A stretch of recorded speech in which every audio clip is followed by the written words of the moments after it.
Friends, આજે દાખલા આપણે કેટલાક ગણવાના છે. પહેલાં તો ટેક્સ્ટબુકમાંથી એક્ઝામ્પલ નંબર 2.10 હાઇડ્રોજન પરમાણુમાં n બરાબર 5થી n બરાબર 2 કક્ષામાં થતી સંક્રાંતિ દરમિયાન ઉત્સર્જિત થતા ફોટોનની આવૃત્તિ અને તરંગ લંબાઈ શોધો. સૌથી પહેલાં તો આપેલી ભૌતિક રાશિ નોંધીશું. હાઇડ્રોજન પરમાણુનો ઇલેક્ટ્રોન n બરાબર 5થી n બરાબર 2માં જાય છે, તો પહેલાં ક્યાં હતો n બરાબર 5? શરૂઆતમાં ક્યાં હતો n બરાબર 5? શરૂઆત એટલે ઇનિશિયલ, એટલે ni બરાબર 5. n બરાબર 2માં જાય છે. હવે અંતે ક્યાં છે? તો કે 2માં. એને કહેવાય ફાઇનલી હવે તે 2માં છે, તો એને કહેવાય NF. NF is equal to 2. ચાલો, વાત છે ફોટોનની.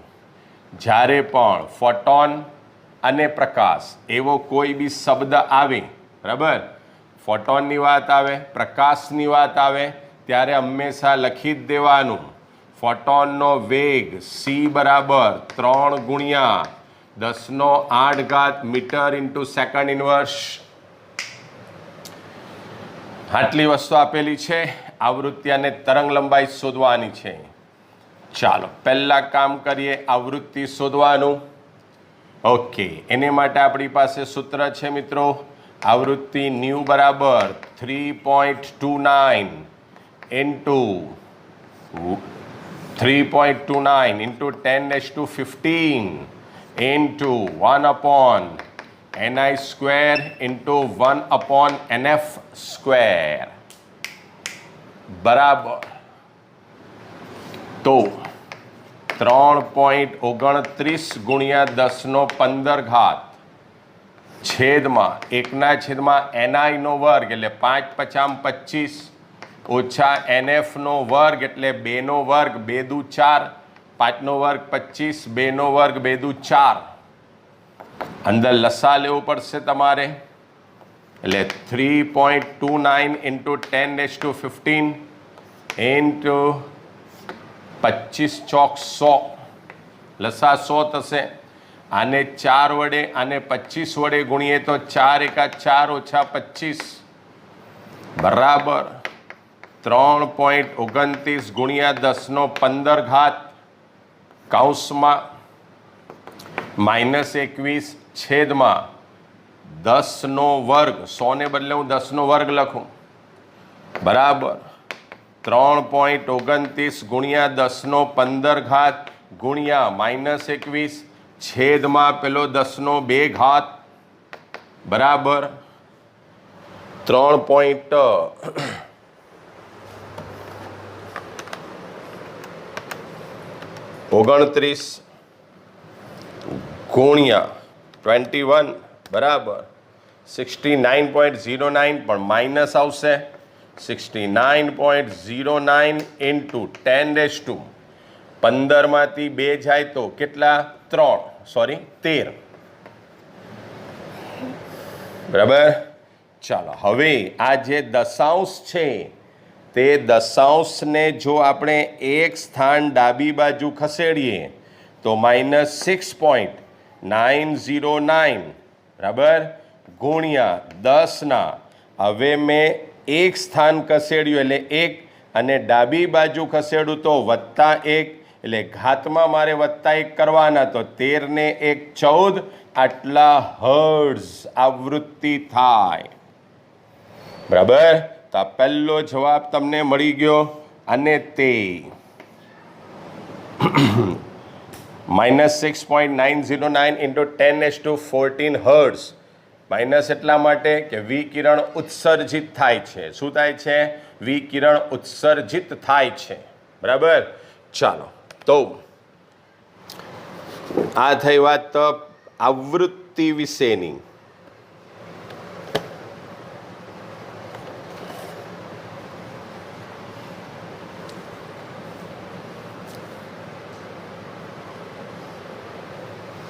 હવે વાત કરવાની છે આપણે તરંગ લંબાઈની. ચાલો, એને માટે આપણે હવે લેમડા શોધવાનું. લેમડા માટે એક સૂત્ર છે C/ન્યુ. C બરાબર 3 ગુણ્યા 10⁸ મિત્રો આપેલું છે. પહેલાં જ આપણે નોંધી લીધું. છેદમાં ન્યુ શોધ્યું. -6.909 ઇન્ટુ 10⁻14. બરાબર. ચાલો બરાબર. હવે 6.909 ગુણ્યા 10⁻14 એની આવૃત્તિ છે. માઇનસને બદલે તમે એટલું પણ લખો ચાલે. ઓકે, હવે આગળ વાત. 3/6.909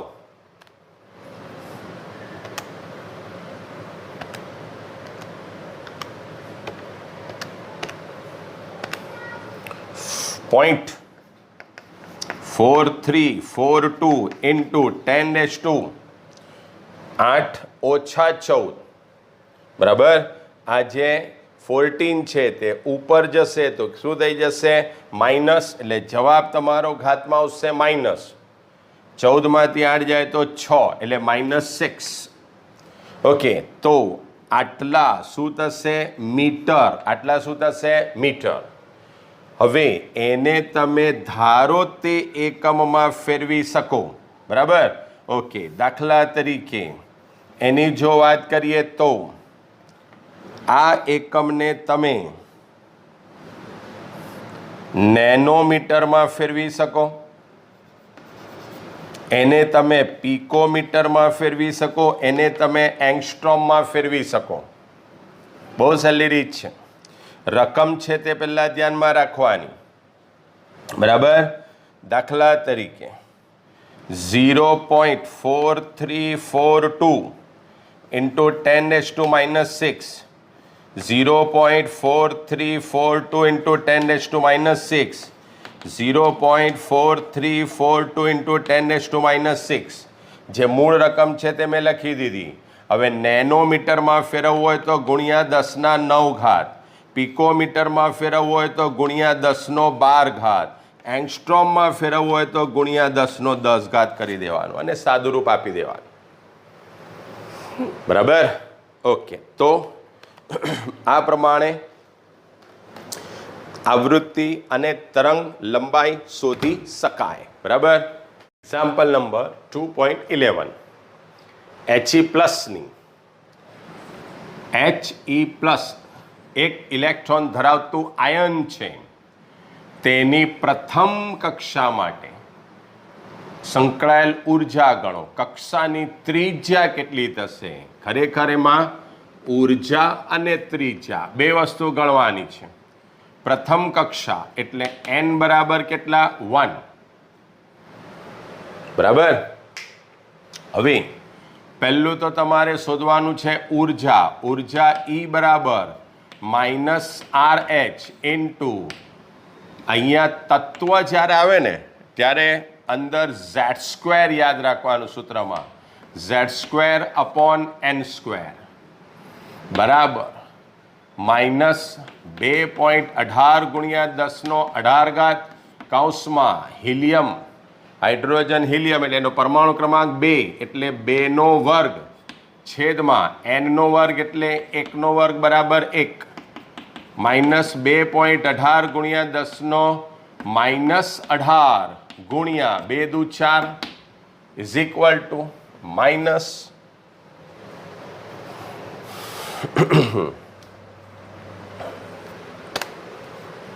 2.18 into 4. It is 8.72 into 10⁻18 આટલા જૂલ જેટલી ઉર્જા થશે. ચાલો હવે ગણવાની છે ત્રિજ્યા Rn બરાબર. એને માટે એક સૂત્ર હતું A0 into n²/z. તો બરાબર 52.9 ઇન્ટુ n. n એટલે 1² છેદમાં z એટલે 2. બરાબર. A0 એ શું છે? અચળાંક છે. એની જે કિંમત છે તે આપણને શેમાં આપી છે? પિકોમીટરમાં આપી છે. શેમાં આપી છે? પિકોમીટરમાં, એ યાદ રાખજો ફરી એકવાર, A0 બરાબર 2.9 પિકોમીટર છે. ચાલો હવે 52.9 into 1 upon 2, 52.9 divided by 2 is equal to 26.45. આનો જવાબ થશે 26.45 પિકોમીટર. હવે એને પહેલાં મીટરમાં ફેરવી દઈએ. 26.45 ઇન્ટુ 10⁻², પિકોમીટરને મીટરમાં તો -12 મીટર. બરાબર. ચાલ હવે આગળ તમને શીખવાડ્યું તેમ આ વસ્તુ યાદ રાખવાની.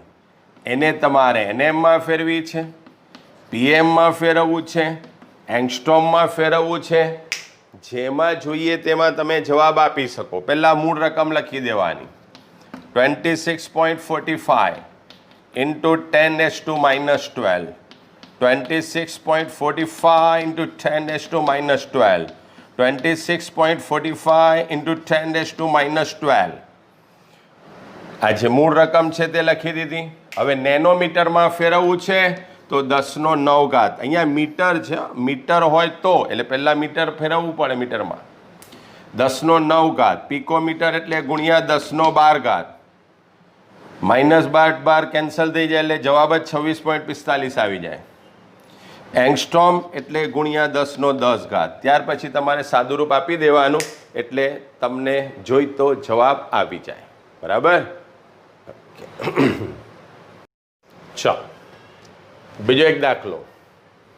0.1 કિલોગ્રામ દળ ધરાવતો દડો કે જેનો વેગ 10 મીટર પ્રતિ સેકન્ડ છે તેની તરંગ લંબાઈ ગણો. 0.1 કિલોગ્રામ એટલે m બરાબર 0.1 કિલોગ્રામ.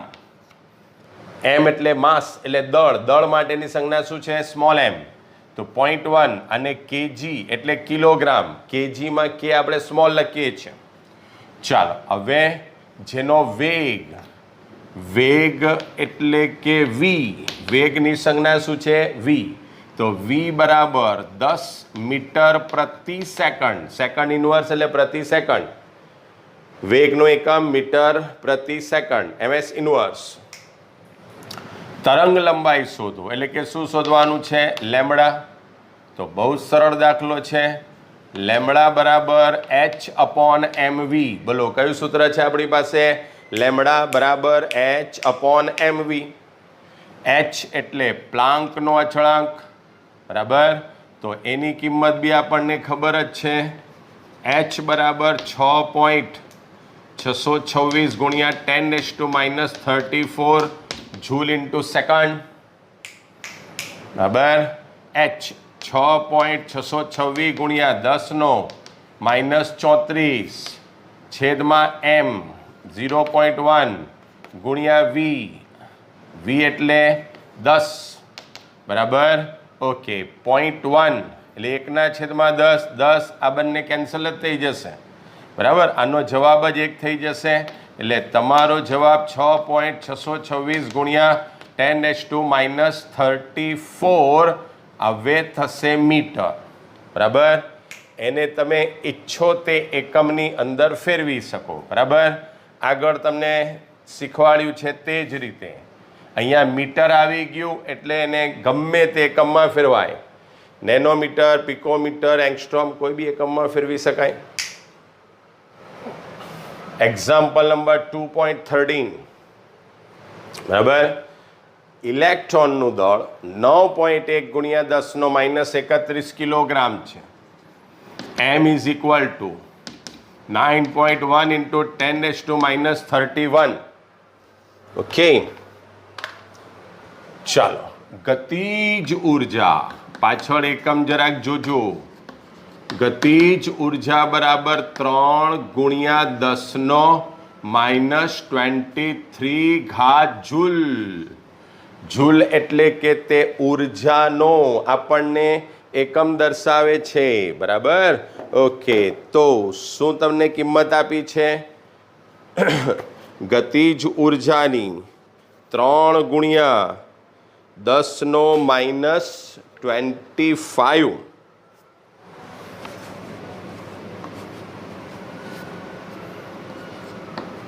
બરાબર. ઓકે, ચાલો હવે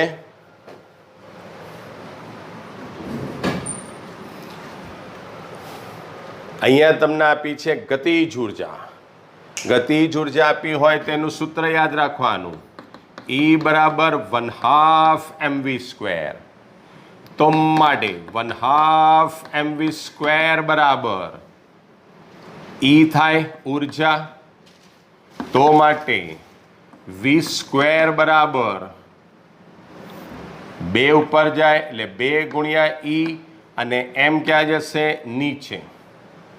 સો ધેરફોર હવે v નું સ્ક્વેર રૂટ કરવું હોય તો બીજી બાજુ પણ શું કરવું પડે તમારે? આખી જે સંખ્યા છે તે સંખ્યાનું વર્ગમૂળ કરવું પડે, બરાબર. ઓકે, તો 2 × E અપોન m.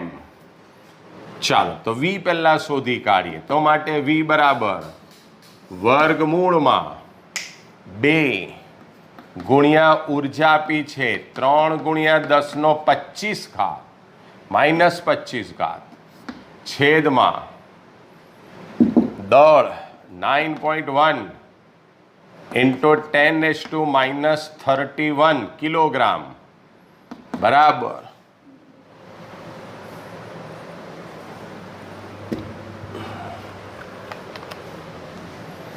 વર્ગમૂળમાં જ 2 ગુણ્યા 3 ભાગ્યા 9.1 બરાબર 0.6593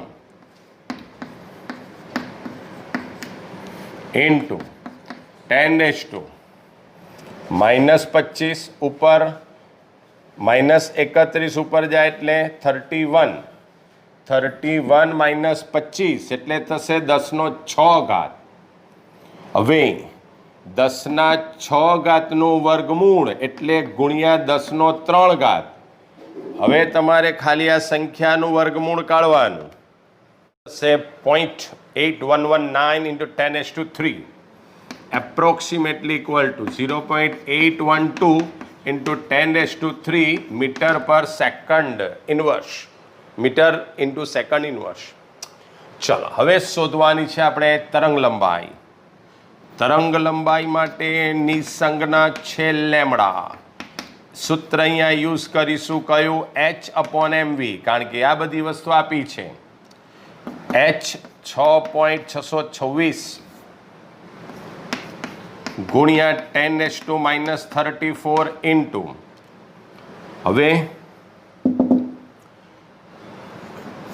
છેદમાં m 9.1 × 10⁻31 ઇન્ટુ v અત્યારે શોધ્યું 0.282 × 10⁻3 ઇઝ ઇક્વલ ટુ ચાલો 6.626 ભાગ્યા 9.1 ભાગ્યા 0.812 ઇઝ ઇક્વલ ટુ 0.8967 ઇન્ટુ 10⁻2 કેટલા થશે? 31 ઉપર આવશે એટલે +31 એટલે એ થઈ ગયું તમારું -3 અને -3 એટલે -6. ઓકે, આટલા મીટર મીટર મીટર આગળ તમને મેં શીખવાડ્યું તે રીતે ફરી પાછું જોઈએ તે એકમમાં, એનએમમાં, પીએમમાં, એંગસ્ટ્રોમમાં 0.8967 ઇન્ટુ 10⁻6 0.8967 ઇન્ટુ 10⁻6 0.8967 into 10⁻⁻6. જો નેનોમીટરમાં ફેરવવું હોય તો ગુણ્યા 10⁹ વત્તા ગુણ્યા 10⁻12 ગુણ્યા 10⁻10 પ્લસ 10. 0.8967 into 10⁻2 કેટલા થઈ જશે 3. બરાબર, તો 896.7 નેનોમીટર જેટલું આ લઈ જશે. એ જ રીતે 0.8967 into 10⁻6 8.967 into 10⁻2 એક સ્થાન આ બાજુ ખસેડીએ, કઈ બાજુ? જમણી બાજુ, તો -1 એટલે 10⁵. આટલા પિકોમીટર. એ જ રીતે 0.8967 into 10⁻4 is equal to 8.967 into 10⁻3 angstrom. કારણ કે આ બાજુ એક સ્થાન ખસેડીએ તો -1. તો તમે કોઈ બી એકમમાં એને ફેરવી શકો. મીટરમાં જ લખશો તો બી ચાલશે. પછી તમને શેમાં પૂછેલું છે એ પ્રમાણે you can convert it in any of unit. Okay, example number 2.14. Lambda તરંગ લંબાઈ 3.6 એંગસ્ટ્રોમ. તરંગ લંબાઈ ધરાવતા ફોટોનનું દળ શોધો. ચાલો, લેમ્બડા બરાબર 3.6 એંગસ્ટ્રોમ. બરાબર, એને આપણે ફેરવીશું શેમાં? મીટરમાં. 3.6 ગુણ્યા 10⁻10 મીટર. નાના એકમને મોટા એકમમાં ફેરવવા ભાગવાનું અને ઋણ ઘાત. મીટરમાંથી નાનો એકમ જ્યારે આપણે બનાવીએ છીએ છેલ્લે ત્યારે ધન ઘાત લખીએ છીએ, કારણ કે મોટાને ત્યારે નાનામાં ફેરવીએ છીએ. અત્યારે નાના એકમને આપણે મોટા એકમમાં ફેરવ્યું. હવે ફોટોન શબ્દ આવે, આગળ કીધેલું તમને, ફોટોન આવે, પ્રકાશ આવે, કોઈ રંગનો પ્રકાશ આવે, તો એને માટે વેગ c બરાબર 3 ગુણ્યા 10⁸ મીટર પ્રતિ સેકન્ડ. યાદ જ રાખવાનું. ઓકે, શું શોધવાનું છે? દળ. દળ એટલે કે m. તો આપણી પાસે સૂત્ર છે લેમ્બડા બરાબર h/mv. તો એમને સૂત્રનો કરતા બનાવીએ તો m બરાબર h અપોન લેમ્બડા નીચે આવી જશે ને, ઇન્ટુ વી. m બરાબર h અપોન લેમ્બડા વી બરાબર 6.626 ગુણ્યા 10⁻34 અપોન 3.6 ગુણ્યા 10⁻10 ઇન્ટુ વી 3 ગુણ્યા 10⁸ મીટર પ્રતિ સેકન્ડ. બરાબર, okay.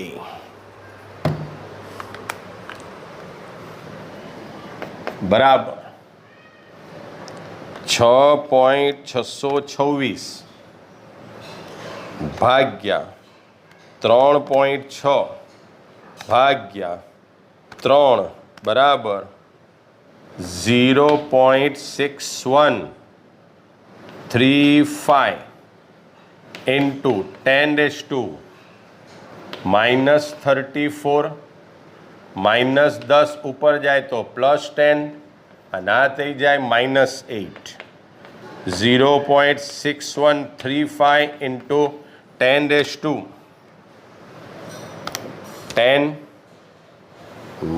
-34 -8 is equal to -32. 6.135 into 10⁻2 આ બાજુ જશે તો પાછો એક -1 એટલે -33 મીટર. આટલો એનો જવાબ આવશે. ટેક્સ્ટબુકમાં કદાચ ભૂલ છે. બરાબર, તો આપણે બરાબર ગણીને ખાતરી કરી લેવાની. ઓકે, ચાલો.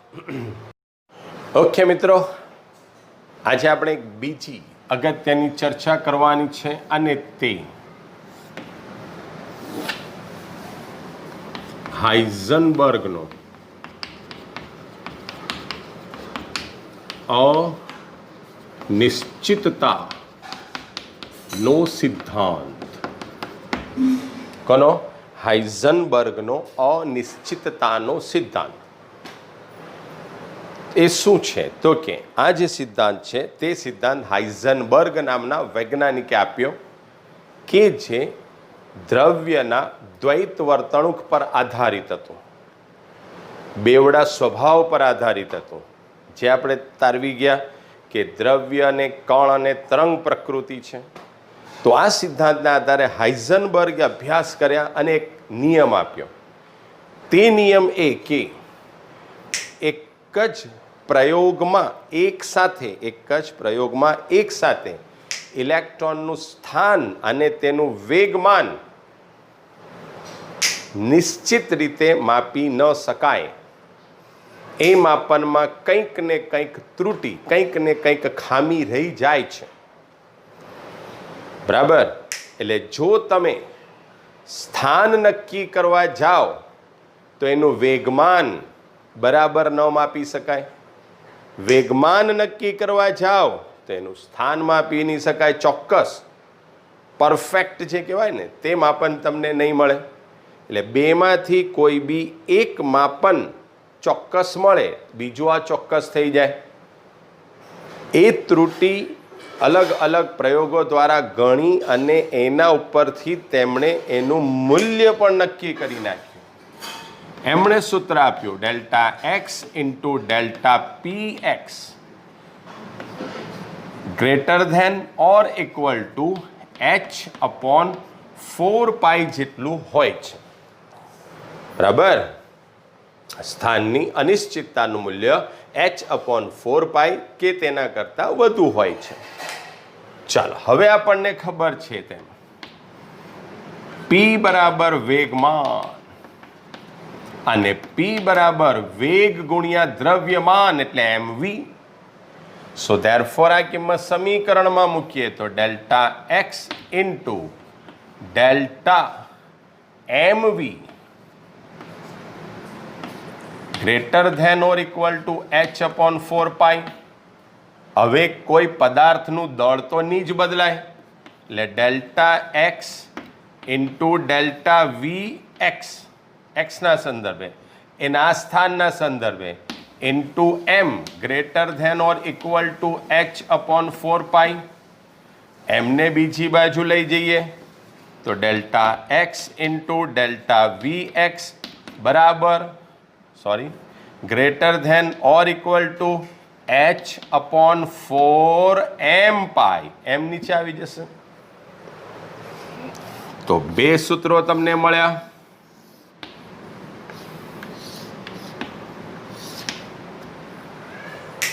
પહેલું delta x into delta p greater than or equal to h/4π. બીજું સૂત્ર delta x into delta v X greater than or equal to h/4m π.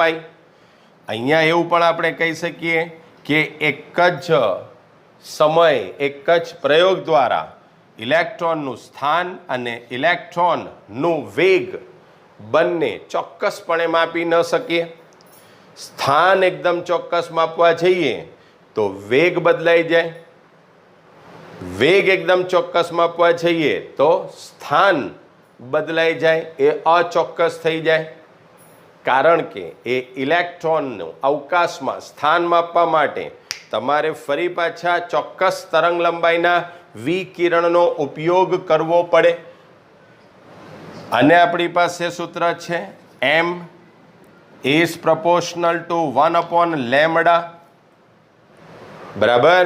એટલે જો દળ એકદમ ઓછું હોય તો તરંગ લંબાઈ ઘણી વધી જાય, અને તરંગ લંબાઈ જો તમારે ઓછી કરવી હોય તો દળ ઘણું વધી જાય.